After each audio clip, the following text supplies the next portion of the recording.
अस्सलाम वालेकुम, क्या हाल चाल है स्टूडेंट्स आज सबका। तो आज हमारे पास एक्सरसाइज 1.2 क्वेश्चन नंबर 1 है। देखते हैं हमें इसमें क्या कहा जा रहा है। एक्सरसाइज 1.2 क्लास 9 मैथ चैप्टर 1, इसमें हमें कहा जा रहा है rationalise the denominator of the following, यानी कि जो भी हमें क्वेश्चंस दिए गए हमें हम लोगों ने इसके डिनोमिनेटर को रैशनलाइज करना है। डिनोमिनेटर को रैशनलाइज किस तरह करते हैं, तो चलिए अपने क्वेश्चन सॉल्व करते हैं और पता करते हैं कि इसको रैशनलाइज करने का तरीका क्या है।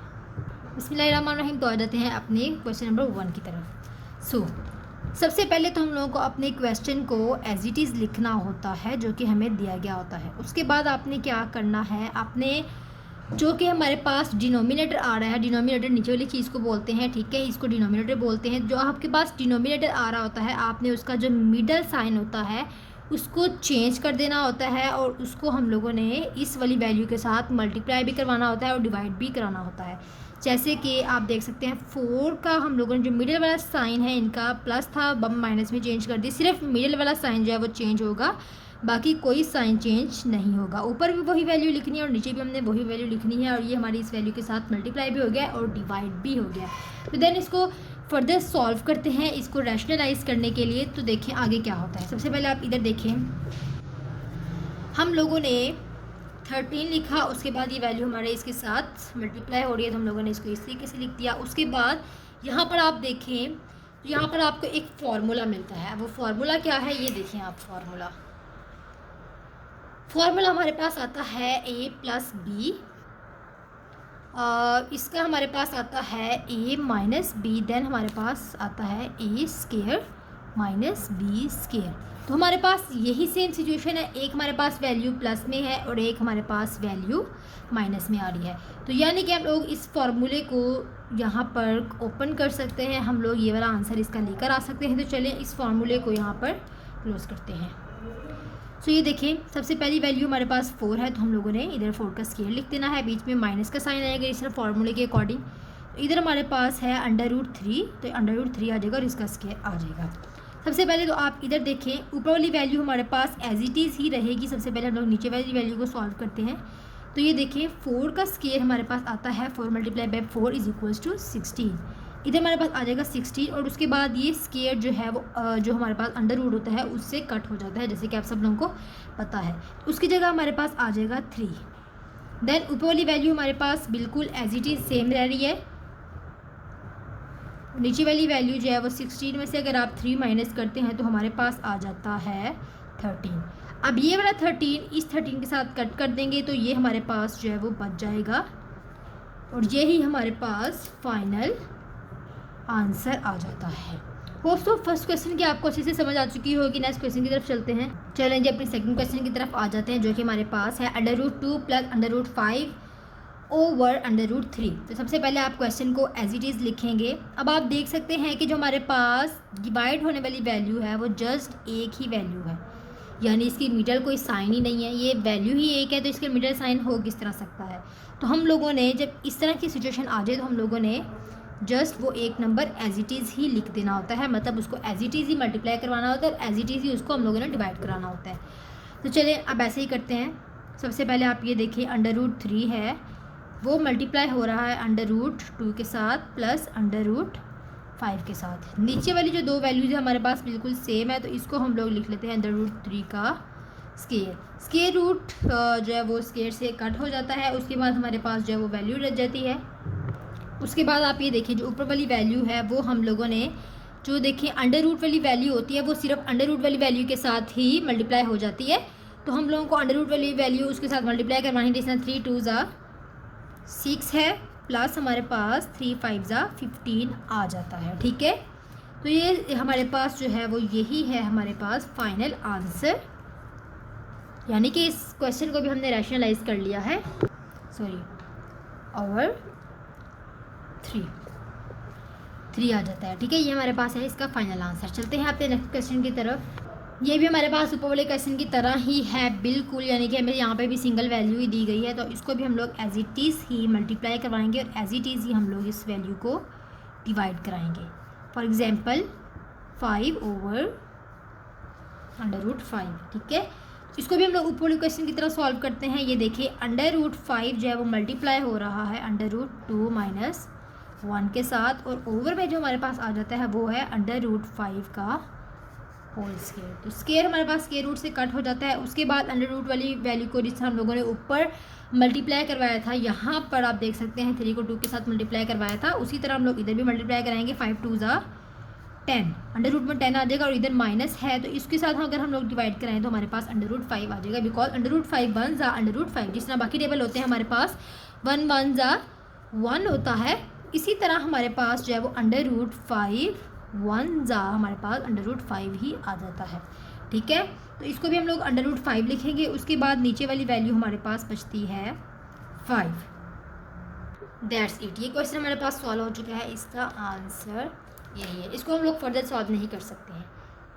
सो नेक्स्ट क्वेश्चन आप देख लें, इधर भी हम लोगों ने वैसे ही करना है जैसे कि हमने बाकी क्वेश्चन में किया है। नीचे हमारे पास जो है डिनोमिनेटर में उसको हम लोगों ने मल्टीप्लाई करवा देना है साइन, मिड वाले साइन को चेंज करवाते हुए। मिड वाले साइन को माइनस में कर देंगे कन्वर्ट, और उसके बाद हम लोग इसको मल्टीप्लाई भी करवा देंगे और डिवाइड भी करवा देंगे। तो चलें जी, इसको फर्दर सॉल्व करते हैं। तो सबसे पहले हमारे पास 6 - 4 √2 का स्केयर आ जाएगा, बिकॉज ये वैल्यूज़ दोनों हमारे पास बिल्कुल सेम आ रही हैं, तो हम लोग इसका स्केयर लिख देंगे। उसके बाद नीचे वाली वैल्यू हमारे पास किस तरह आएगी, इसके लिए एक फार्मूला है जो कि मैंने आपको पहले भी बताया था, a - b, जो कि हमारे पास इस तरह क्लोज होता है। इसको भी हम लोग इसी तरह क्लोज करते हैं। ये देखें भाई, 6 का स्केयर है -4 √2 का स्केयर। ठीक है, अब जो ऊपर वाली वैल्यू है यहाँ पर भी एक फार्मूला ओपन होता है। अब वो फार्मूला क्या है वो भी मैं आपको बता देती हूँ।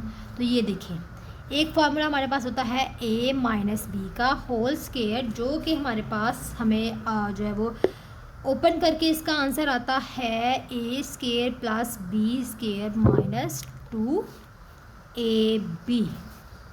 चलिए ऊपर वाले को हम लोग, ऊपर वाली जो हमारी वैल्यू है ये वाली, इसको हम लोग इसी तरह ओपन करते हैं जो कि हम लोगों को इधर दी गई है। ये देखें, सबसे पहले हमारे पास आ गया a का स्केयर प्लस b, हमारे पास b की वैल्यू है 4 √2, इसका स्केयर आ गया। उसके बाद हमारे पास है -2, a हमारे पास है 6 और b हमारे पास है 4 √2, ओवर हमारे पास है 6 का स्केयर। अब 6 का स्केयर हमारे पास होता है 6 × 6 जो कि 36 होता है। 6 का स्केयर 36 हो गया, माइनस जो है ये देखें 4 का अगर हम लोग स्केयर लेते हैं तो 4 का स्केयर हमारे पास 16 आता है, √2 इसके साथ कट हो जाता है, तो ये हमारे पास इस तरह की वैल्यू देता है। ठीक है, अब हम लोग ऊपर वाले को सॉल्व करते हैं। नेक्स्ट उस वैल्यू को हम लोगों ने ऊपर दोबारा लिख लिया ताकि आपको समझाने में आसानी हो सके। तो ये देखिए, सबसे पहले 6 का स्केयर हम लोग खोलते हैं जो कि हमारे पास आ जाता है 36। उसके बाद आप देखें ये वाली वैल्यू तो वही है जो हमारे पास यहाँ पर आई थी, और यहाँ पर हमारे पास जो है वो ओपन होकर 6 का जो है वो 6 2 के साथ मल्टीप्लाई हो रहा था, तो हम लोग उसको इधर डायरेक्टली सॉल्व कर लेते हैं। 6 को अगर हम लोग 2 के साथ मल्टीप्लाई करवाते हैं तो ये हमारे पास आंसर देता है 16 × 2 हमारे पास होता है 32। 16 है यहाँ पर ओपन हुआ बिकॉज यहाँ पर हमारे पास था 4 का स्केयर हमारे पास 16 होता है, तो इसका मतलब है ये पूरी वैल्यू हमें दे रही है आंसर 32। तो इधर लिख देते हैं हम लोग 32। उसके बाद जो आप ये देख सकते हैं 2 को हम लोग 6 के साथ मल्टीप्लाई करवाएंगे और फिर हम लोग इन दोनों को इसके साथ मल्टीप्लाई करवाएंगे। चलिए जी, इसके साथ मल्टीप्लाई करवा के देखते हैं। 2 6 12 है, और फिर उसके बाद हमारे पास आ जाता है 12 × 4 जो कि हमारे पास होता है 48। 48 तो हमारे पास वैसे ही आ गया। उसके बाद हमारे पास होता है √2। √2 को हम लोग चेंज नहीं कर सकते बिकॉज हमारे पास बाकी वैल्यूज़ √2 की नहीं है, तो हम लोग उसको उसके साथ मल्टीप्लाई ही नहीं करवा सकते हैं, तो ये हमारे पास एज इट इज़ ही आएगा। चलिए जी, नीचे वाली वैल्यूज़ लिखते हैं। नीचे वाली वैल्यू में हमारे पास आ रहा है 36 - 32। इधर आप देख सकते हैं 36 + 32 हमारे पास क्या आंसर देता है। इसको आप लोग इधर प्लस करके भी देख सकते हैं, मगर आप कैलकुलेटर में कर लें तो इजी होता है। 36 + 32 = 68। ये हमारे पास 48 और √2 वैसे ही आएगा। 36 में से 32 को अगर आप माइनस करें तो ये आपको 4 देता है, जो कि हम लोग इजीली फाइंड कर सकते हैं विदाउट कैलकुलेटर भी। ठीक है, अब आप देखें आपने क्या करना है 68 और 48 में से कॉमन नंबर ले लेना है ताकि हम लोग इस क्वेश्चन को फर्दर सॉल्व कर सकें। तो कॉमन इस तरह लेंगे अगर हम लोग इसमें 4 को कॉमन लेते हैं तो आगे हमारे पास क्या आंसर आएगा, इस चीज़ को फाइंड करने के लिए आपको 4 को इसके साथ डिवाइड कराना होगा। तो इधर आप देख सकते हैं 68 डिवाइडेड बाय 4, ये देखिए इधर हमारे पास आ जाएगा 17, उसके बाद हमारे पास प्लस का साइन वैसे ही आ जाएगा। और 48 अगर हम लोग 48 को डिवाइड कराते हैं 4 के साथ तो ये हमें आंसर दे रहा है 12। तो इधर हमारे पास आ जाएगा 12 और अंडर रूट वैसे का वैसे ही आएगा। नीचे हमारे पास आ जाता है 4, ये 4 को हम इस 4 के साथ कट कर देंगे, पीछे हमारे पास बचेगा 17 + 12 अंडर रूट 2। और ये हमारे पास आंसर होगा। अब 17 और 12 को आपस में प्लस क्यों नहीं कर सकते, बिकॉज 12 जो है वो हमारे पास अंडर रूट 2 के साथ मल्टीप्लाई हो रहा है और ये एक पूरी वैल्यू है, इसको हम लोग इसके साथ प्लस नहीं कर सकते हैं। तो जो हमारे पास आए है स्टेटमेंट वही हमारा आंसर है। सो नेक्स्ट क्वेश्चन है हमारे पास, इसको भी हम लोग सॉल्व करते हैं। 3 under root 3 minus under root 2 under root 3 plus under root 2, इसको हम लोग मल्टीप्लाई कराएंगे बीच वाला साइन चेंज करते हुए, जो कि हमारे पास चेंज होके माइनस में चला जाएगा और फिर हम लोग उसी को डिवाइड भी करा देंगे। तो सबसे पहले जिस तरह पिछले क्वेश्चन में हमारे साथ हुआ था कि पहले दोनों वैल्यूज़ हमारे पास सेम थी तो हम लोगों ने इसका एक स्क्वायर ले लिया था। नीचे वाली वैल्यूज़ के लिए आपको पता है कि एक फार्मूला ओपन होता है a + b a - b। अगर आप फार्मूले को मेंशन करते हैं तो इसका आपके क्वेश्चन पे बहुत अच्छा इम्पैक्ट पड़ता है। तो आप लोगों को फार्मूले जो है वो ज़रूर मेंशन करने होते हैं बोर्ड के पेपर्स में, ताकि आपका क्वेश्चन, और आप इसको कोशिश किया करें कि जो पेंसिल आप यूज़ कर रहे हैं, यानी कि अगर आप पेन यूज़ कर रहे हैं तो आप लोग इसको मार्कर से लिखो या आप इसको ब्लैक पॉइंटर से लिखो या ब्लैक मार्कर से कुछ चीज़ इसको हाईलाइट करके लिखो ताकि ये हमें वाज़ेह तौर पे नज़र आए, और इसको दरमियान में लिखो, ठीक है। तो ये देखिए इसका स्क्वायर आ जाता है, उसके बाद हमारे पास माइनस अंडर रूट 2 का स्क्वायर आ जाता है। ऊपर वाले के लिए भी एक फार्मूला खुलता है जो कि हमने पीछे बताया था, a - b का स्क्वायर हमारे पास देता है a² + b² - 2ab। तो खोलते हैं ये वाला फार्मूला जो कि हमारे पास आता है अंडर रूट 3 का स्क्वायर प्लस अंडर रूट 2 का स्क्वायर -2। पहली वैल्यू हमारे पास है 3 और सेकंड वैल्यू है हमारे पास अंडर रूट 2। और नीचे हमारे पास क्या आएगा, नीचे आप देखें ये अंडर रूट के साथ कट हो जाएगा स्क्वायर, तो हमारे पास बचेगा 3 - 2। अब आप देखें ये अंडर रूट इसके साथ कट हो गया, ये अंडर रूट इसके साथ कट हो गया 3 + 2। उसके बाद आप ये देखें ये चीज़ें आपस में मल्टीप्लाई हो सकती हैं, तो हम लोग लिखेंगे 3 × 2 = 6। ऊपर वाली वैल्यू हमारे पास ये बन चुकी है, नीचे 3 - 2 हमारे पास आता है 1, ठीक है जी। अब आप ये देखें 3 + 2 हमारे पास होता है 5 - 2 ओवर अंडर रूट 6। नीचे 1 आप लिखो ना लिखो ये एक ही बात होती है। तो ये भी हमारे पास हमारा आंसर आ चुका है। अब चलते हैं अपने लास्ट क्वेश्चन की तरफ। सो लास्ट क्वेश्चन है हमारे पास ये, अब हम लोग इसको सॉल्व करते हैं। 4 अंडर रूट 3 है, नीचे वाले का हम लोगों ने साइन चेंज करके इसको मल्टीप्लाई भी करवाना है और डिवाइड भी करवाना है, ठीक है। मल्टीप्लाई करवा दे, अब हम लोग इसी वैल्यू को डिवाइड भी कराते हैं।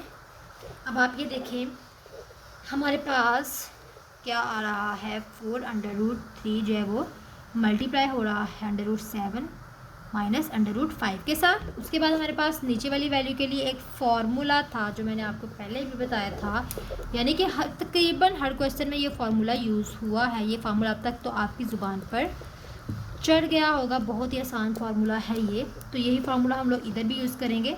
अंडर रूट 7 का स्क्वायर है माइनस अंडर रूट 5 का स्क्वायर है। स्क्वायर रूट स्क्वायर के साथ कट हो जाएगा, तो पीछे ऊपर वाली वैल्यू को हम लोग एज इट इज़ ही रखते हैं, ठीक है। Under root 7 minus under root 5 और नीचे वाली वैल्यू हमारे पास आ जाती है 7 - 5। सो 4 अंडर रूट 3, ऊपर वाली वैल्यू को एज इट इज़ ही लिख रहे हैं फ़िलहाल हम, अंडर रूट 5। नीचे हमारे पास 7 - 5 आ जाता है 2। अब आपने क्या करवाना है, ये जो हमारे पास 2 है इस 2 को इस 4 के साथ कट कराना है, इधर 2 आ जाएगा, जिसकी वजह से हमारे पास जो है वो आंसर हमारा इस तरह आएगा 2 under root 3 under root 7 minus under root 5। तो ये है हमारे पास अपने लास्ट क्वेश्चन का आंसर। होप सो आपको आज के क्वेश्चन की भी अच्छे से समझ आई होगी। अगर आप चाहते हैं कि मेरे आने वाली हर वीडियो यानी कि मैथ के हवाले से आपको हर किस्म की जानकारी मिलती रहे, तो आप मेरे चैनल को सब्सक्राइब कर लें और बेल आइकन को भी क्लिक कर दें ताकि मेरे आने वाली हर वीडियो आप तक पहुंच सके और आप मैथ को अच्छे से समझ सकें। Thank you.